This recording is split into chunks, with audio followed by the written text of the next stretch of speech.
this park hiding something?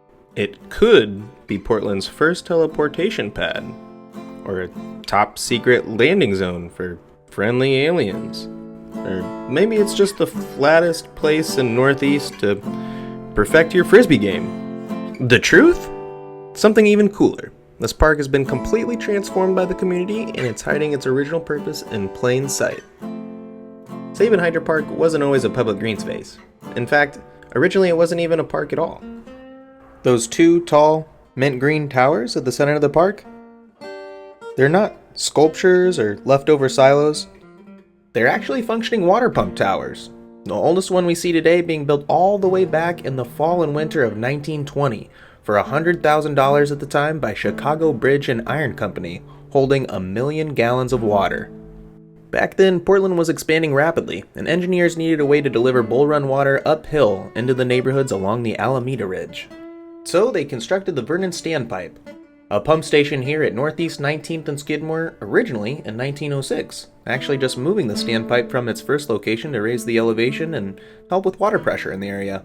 With the demand for water only increasing, by 1914 there was a crisis when new homeowners started watering their lawns, all at the same time, according to a really well done blog by Doug I found on alamedahistory.org.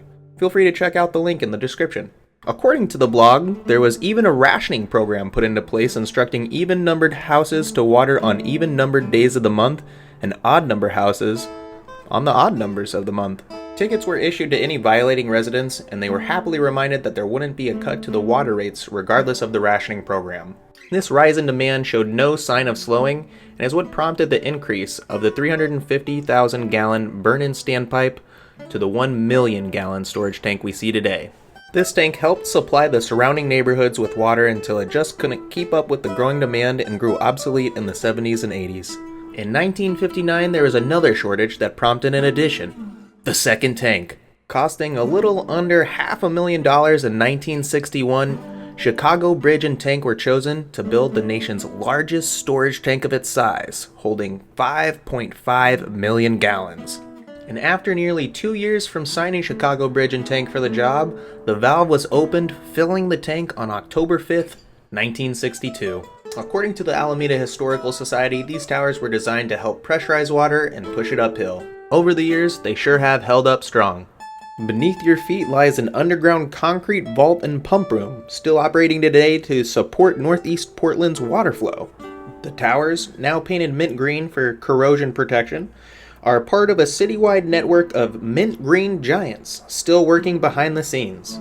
Proud of the engineering feat accomplished, the Vernon tank was added to the American Society of Civil Engineers Hall of Fame in December of 1963, along with some notable places like the Timberland Lodge, Bonneville Dam, and St. John's Bridge. But for decades, this site was fenced off. No trespassing, no public access, just a functional utility lot in the middle of a growing neighborhood. Yeah, that changed in 2008. Not because of the whole recession thing. No, that's when, according to the Sabin Community Association, the city of Portland officially created the Sabin HydroPark. The neighborhood saw the opportunity and got involved. As a community, they pushed for open green space, walking paths, and a garden. Their efforts ended up shaping the park's design. Feel free to check out the links in the video description for more information. What had been concrete and fencing was transformed. Grassy lawns, stoic trees, a path through the neighborhood, and right at the heart, a community garden where neighbors now grow veggies, herbs, and flowers. Yes, the water still flows below the surface, but above ground, it's all about community, connection, and growth.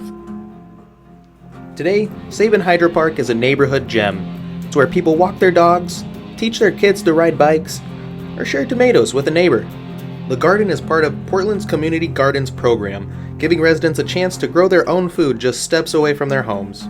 And even though the park is small, it represents a big idea, that infrastructure doesn't have to be off limits. It can be useful, beautiful, and shared. Sabin HydroPark is located at Northeast 19th Avenue and Skidmore Street. It's open year-round 5 a.m. to 10 p.m. and best enjoyed on a sunny afternoon or a quiet morning walk. And if you made it this far, let me know which Sabin HydroPark design you like the best in the comments. And if you really like them, feel free to grab a t-shirt or a sticker from our merch store. link in the description. Thanks for watching. Before you go, let's recap. The Sabin HydroPark in 1906 was originally the Vernon Standpipe. With the city growing, more water was needed, and by 1921 the Vernon Standpipe was replaced by a new million-gallon storage tank.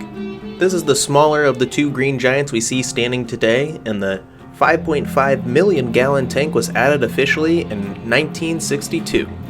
After years of the space being underutilized, the city and the community revitalized it under the HydroPark initiative in 2008, housing a fresh community garden, playground for kids, and a nice open green space for just about anything. The park is a tranquil oasis amongst a bustling neighborhood. If you're looking for a park with real history beneath your feet, this one's worth the trip. Be sure to like, subscribe, and turn on notifications so you don't miss our next deep dive into the smallest park you'll ever find. See you next time!